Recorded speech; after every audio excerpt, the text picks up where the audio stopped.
Friends, मैं Tony Kumar YouTube channel the platform of success में आप सभी का स्वागत करता हूं। आज हम लोग 50 इम्पोर्टेंट साइंस के क्वेश्चन देखेंगे जो रेलवे ग्रुप डी या एसएससी में पूछा गया है। 1000 इम्पोर्टेंट कराएंगे जिसमें आज लगभग 50 कराएंगे। और अच्छा लगे तो मेरे चैनल को सब्सक्राइब कीजिए, अपने दोस्तों के साथ शेयर कीजिए और जाते जाते एक लाइक भी कर दीजिएगा। पहला क्वेश्चन है, एक स्वस्थ मनुष्य के शरीर में प्रति 100 मिलीलीटर रक्त में लगभग कितने ग्राम हेमोग्लोबिन पाया जाता है? तब 12 से 16 ग्राम। दूसरा क्वेश्चन है, सबसे छोटा जीवाणु बैक्टीरिया की लंबाई कितनी होती है? बी नंबर आंसर है 3 से 5 लीटर। आप ऑप्शन देखिए और ऐसे तो डायरेक्ट हम इसको टिक किया हुआ है कि जो आंसर है समय। 3 नंबर क्वेश्चन है कि जीवाणु की सबसे छोटी कोशिका माइक्रोप्लाज्मा की लंबाई निम्न में से कितनी होती है? जीवाणु की सबसे छोटी कोशिका माइक्रोप्लाज्मा की लंबाई निम्नलिखित में से कितनी होती है? तो 0.3 माइक्रोमीटर। 4 नंबर क्वेश्चन है, निम्नलिखित में से कौन सी क्रिया गैल्वेनाइजेशन कहलाता है? कौन सा प्रक्रिया गैल्वेनाइजेशन कहलाता है? जिंक पर शीशे की परत चढ़ाना, या जिंक पर लोहे की परत चढ़ाना, या शीशे पर लोहे की परत चढ़ाना? लोहे पर जिंक का परत चढ़ाना क्या कहलाता है? गैल्वेनाइजेशन कहलाता है। 5वां क्वेश्चन है, सरसों का पौधा कितने घंटे में अपने वजन के बराबर पानी अवशोषित कर लेता है? सरसों जिसका तेल खाते हैं हम लोग, ऐसा हम लोग को शुद्ध नहीं मिलता है, फिर भी सरसों का पौधा कितने घंटे में अपने वजन के बराबर पानी अवशोषित कर लेता है? तो लगभग 5 घंटे में कर लेता है।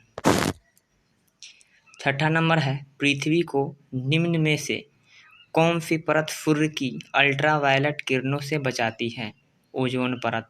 यही तो है, क्लोरोफ्लोरोकार्बन से बचाती है। ओजोन परत क्या बचाती है? अल्ट्रावायलेट किरणों से हमें बचाती है, ना कि ऑक्सीजन परत, कार्बन डाइऑक्साइड, ये सब नहीं होगा।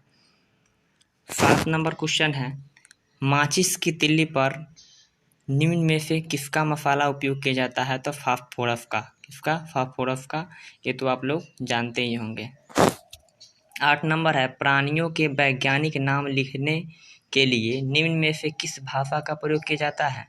प्राणियों का वैज्ञानिक नाम लिखने के लिए निम्न में से किस भाषा का प्रयोग किया जाता है? तो लैटिन भाषा का, ना कि अंग्रेजी। 9वां नंबर है, निम्न में से कौन सा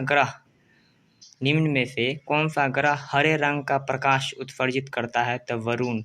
वरुण एक ऐसा ग्रह है जो हरे रंग का प्रकाश उत्सर्जित करता है। 10 नंबर क्वेश्चन है, विकसित होने पर रीढ़ की कुल हड्डियों की संख्या निम्न में से कितनी होती है? रीढ़ की हड्डी, स्पाइनल कॉर्ड, कितनी होती है विकसित होने पर? 26 होती है। कितनी होती है? 26। 10 नंबर क्वेश्चन तो नहीं है, 11 अक्षर, कोई दिक्कत नहीं। 11 नंबर देखते हैं, लिखा हुआ है, कॉर्निया और लेंस के बीच की दूरी को निम्न में से क्या कहा जाता है? कॉर्निया और लेंस के बीच की दूरी, जो आँख की कॉर्निया होती है और लेंस के बीच की दूरी को क्या कहा जाता है? तो एक्वस चैम्बर कहा जाता है। क्या कहा जाता है? Aqueous chamber. चलिए 12 नंबर क्वेश्चन देखते हैं, रुधिर को थक्का बनाने में निम्न में से कौन सी कोशिका सहायक होती है? रुधिर को थक्का बनाने में कौन सा कोशिका सहायक होती है? तो क्या है? प्लेटलेट्स। क्या होता है? प्लेटलेट जो कोशिका होता है जो रक्त को क्या करता है? थक्का बनाता है। अगर यह नहीं होगा तो क्या होगा? अगर कट जाएगा तो खून ही बंद नहीं होगा।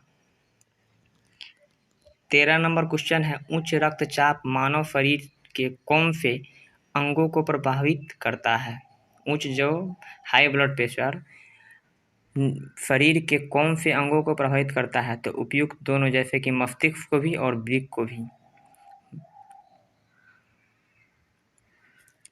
14 नंबर क्वेश्चन है कि रक्त थक्का बनाने या अफकंदन में किस प्रोटीन की आवश्यकता होती है?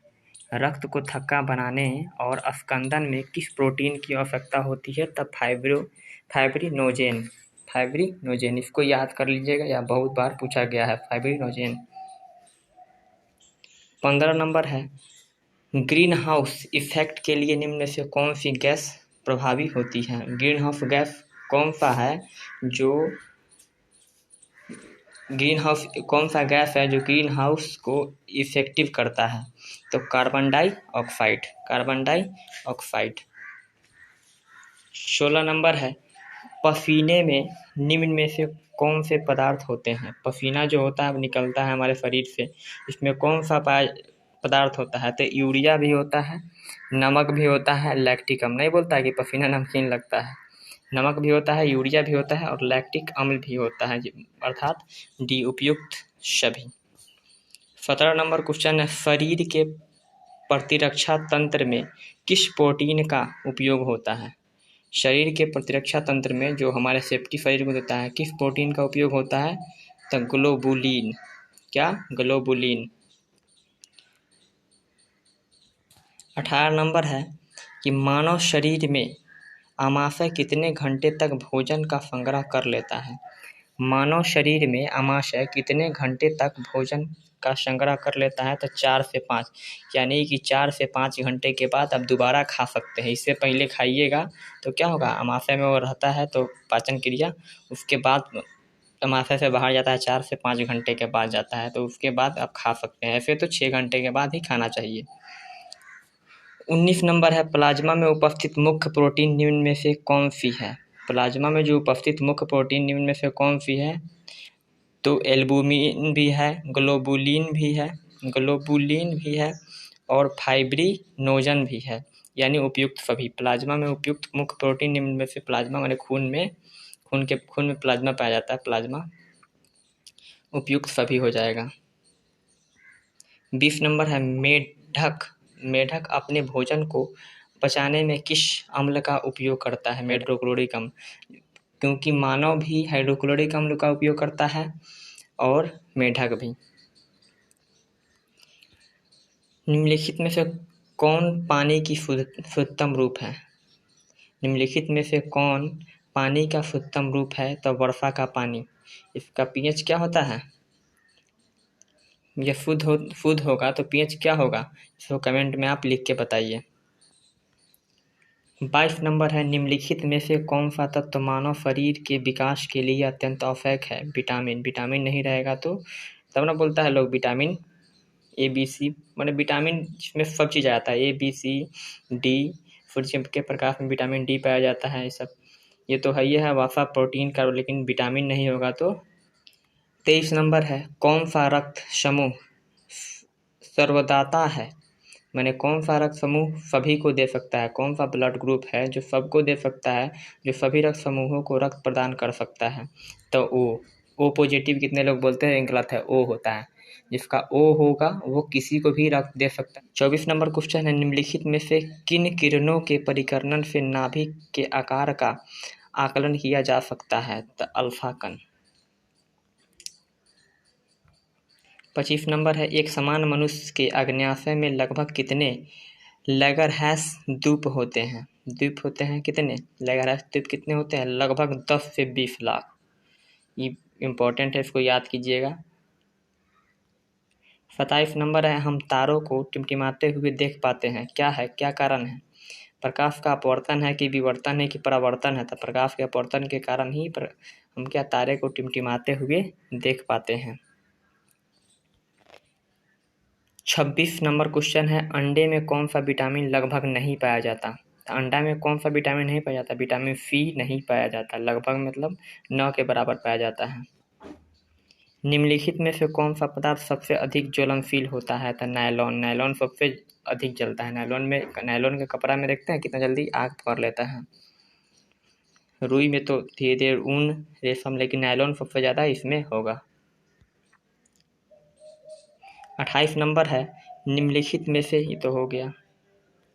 29 नंबर है, ऐसे आकाशीय पिंडों को जो ग्रह से बहुत छोटे होते हैं लेकिन जिनकी कक्षाएं मंगल और बृहस्पति के बीच होती है कहते हैं?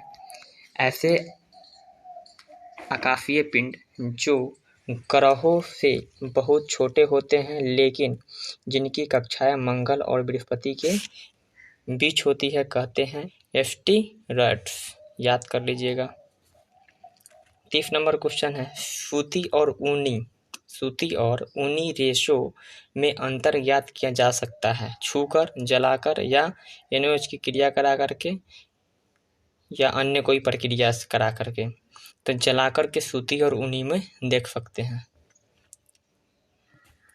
31 नंबर क्वेश्चन है, बर्फ पर दाब बढ़ने से उसका गलनांक क्या होता है। बर्फ पर दाब बढ़ेगा, बर्फ पर प्रेशर बढ़ेगा तो क्या होगा, उसका गलनांक मेल्टिंग पॉइंट क्या हो जाएगा, घट जाएगा। 32 नंबर क्वेश्चन है, सूर्य उदय होते समय व डूबते समय लाल क्यों दिखाई देता है, प्रकीर्णन के कारण। ये तो 10th में आप इसको ऑब्जेक्टिव में आया भी होगा, 10th के ऑब्जेक्टिव में। घरों में विद्युत संयंत्र जोड़े जाते हैं समांतर क्रम में, सब लोग जानते हैं कि समांतर क्रम में जोड़ा जाता है। लोहे में जंग लगना है, एक क्या है, रासायनिक क्रिया है, भौतिक क्रिया नहीं है। लोहे में जंग लगना क्या है, एक रासायनिक क्रिया है, कहीं ऑक्सीकरण होता है, ऑक्सीडेशन होता है। 35 नंबर क्वेश्चन है, केतली में पानी का गर्म होना उदाहरण है संवहन का उदाहरण है। हाँ। 36 नंबर क्वेश्चन है, कुपोषण से सबसे अधिक किसकी कमी होती है। कुपोषण अगर जिसमें नहीं होगा अपने क्या होगा, प्रोटीन की कमी होगी, सबसे ज़्यादा प्रोटीन की कमी होगी। 37 नंबर क्वेश्चन है, उस कथन को छांटिए जो सत्य नहीं है। तब बोल रहा है किसी वस्तु का द्रव्यमान हर स्थान पर समान होता है, सही है। पृथ्वी पे भी समान होता है द्रव्यमान हर स्थान पर। दूसरा बी बोला है, किसी वस्तु का द्रव्यमान उस वस्तु के भार को प्रभावित करता है, वस्तु का वस्तु के भार को प्रभावित करता है, नहीं। उसके बाद में ये तो सही है, किसी वस्तु का भार गुरुत्वाकर्षण बल से प्रभावित होता है, नहीं। अगर मेरा भार प्रभावित होता तो चल नहीं पाते, गुरुत्वाकर्षण से प्रभावित होता तो। डी नंबर, किसी वस्तु का भार तथा द्रव्यमान प्रत्येक स्थान पर हमेशा एक ही और अस्थायी रहता है, नहीं, ये गलत है। भार और द्रव्यमान में अंतर होता है। क्या होता है, भार और द्रव्यमान में अंतर होता है। द्रव्यमान हर स्थान पर समान होता है, लेकिन भार क्या हर स्थान पर समान नहीं होता है। ध्वनि की गति सर्वाधिक होती है स्टील में ध्वनि की गति सर्वाधिक होती है। स्टील के बर्तन को देखते हैं, एक बार टच करने पर कितना बजता ज़्यादा, कितने स्टील में ध्वनि की गति सर्वाधिक होती है स्टील में, निर्वात में नहीं। जल में तो और धीमा होगा, वायु में धीमा होगा। स्टील, लोहा जैसे ट्रेन चलता है देखते हैं लोग कान लगा करके, तो उसका स्टील के बाद लोहा का नंबर आता है।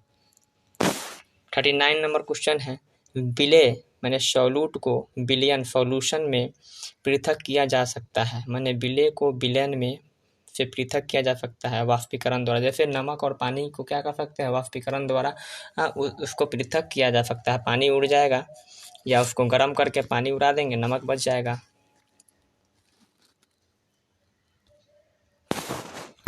40 नंबर क्वेश्चन है, सोडियम को मिट्टी के तेल में क्यों रखा जाता है। हवा से क्या हो जाएगा, या ऑक्सीकरण हो जाएगा। ये भी 10th का क्वेश्चन था, 10th के ऑब्जेक्टिव में आया। सोडियम को मिट्टी के तेल में क्यों रखा जाता है, मिट्टी तेल यानी केरोसिन के तेल में क्यों रखा जाता है, क्योंकि यह हवा से क्या हो जाएगा, ऑक्सीकरण करके और जलने लगेगा। B number, B option B सही है। 41 नंबर है, चेचक के टीके का आविष्कार किया था, किसने किया था। तो एडवर्ड जेनर ने। चेचक के टीके का आविष्कार किसने किया था, एडवर्ड जेनर ने किया था। 42 नंबर है, शरीर में ऑक्सीजन की पूर्ति कौन करता है, आरबीसी। आरबीसी नहीं होगा अगर ब्लड में, तो क्या होगा, ऑक्सीजन की पूर्ति नहीं हो पाएगा। 43 नंबर क्वेश्चन है, मनुष्य के शरीर में हृदय को एक बार धड़कने के लिए कितने समय लगता है। तो 0.8 सेकेंड, 1 सेकेंड नहीं, 0.8 सेकेंड लगता है, 1 सेकेंड से भी कम, तब तो 72 बार धड़कता है। 44 नंबर क्वेश्चन है, आर्तज्वर किसके कारण होता है। तो जीवाणु के कारण यह बीमारी होता है। 45 नंबर क्वेश्चन है, निम्नलिखित में से कौन सा एक संक्रामक रोग नहीं है। टिटनेस संक्रामक रोग नहीं है, हैजा संक्रामक रोग है, क्षय रोग भी है, डिप्थीरिया भी है, लेकिन टिटनेस क्या है, धनु स्तंग जिसे कहा टिटनेस का नहीं होता है, जो कट जाता है तो टिटनेस हो जाता है। तो यह क्या है, एक संक्रामक रोग नहीं है।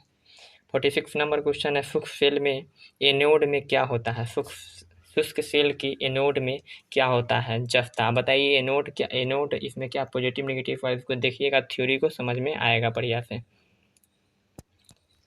47 नंबर क्वेश्चन है, किस रोग में रक्त का थक्का नहीं बनता है? किस रोग में रक्त का थक्का नहीं बनता है? कौन सा रोग हो जाएगा तो आपका रक्त जमेगा नहीं, तो हीमोफीलिया। हीमोफीलिया हो जाता है जिसको रक्त उसका थक्का नहीं बन पाता है कटने उटने पर। 48 नंबर क्वेश्चन है, पृथ्वी का विश्वतीय व्यास लगभग कितना है? तब 12,750 किलोमीटर। पृथ्वी का विश्वतीय व्यास लगभग कितना है? तब 12,750 किलोमीटर। 49 नंबर क्वेश्चन है, प्रकाश संश्लेषण प्रक्रिया के लिए अनिवार्य कच्ची सामग्री है। जो प्रकाश संश्लेषण की प्रक्रिया है उसके लिए अनिवार्य कच्ची सामग्री कौन है? कार्बन डाइऑक्साइड भी है और जल एवं सूर्य प्रकाश भी है, क्लोरोफिल भी है। क्योंकि प्रकाश संश्लेषण क्रिया मैंने प्रकाश संश्लेषण किसे कहते हैं तो पढ़े होंगे आप लोग कि जिसमें कार्बन डाइऑक्साइड, जल, सूर्य प्रकाश की उपस्थिति में क्लोरोफिल द्वारा क्या भोजन तैयार किया जाता है। क्लोरोफिल की उपस्थिति में किया जाता है भोजन। 50 नंबर क्वेश्चन है, परमाणु सिद्धांत के जन्मदाता हैं? कौन है परमाणु सिद्धांत के जन्मदाता? डाल्टन है। परमाणु सिद्धांत के जन्मदाता डाल्टन है। चलिए, मकर संक्रांति की आप सभी को हार्दिक शुभकामनाएं।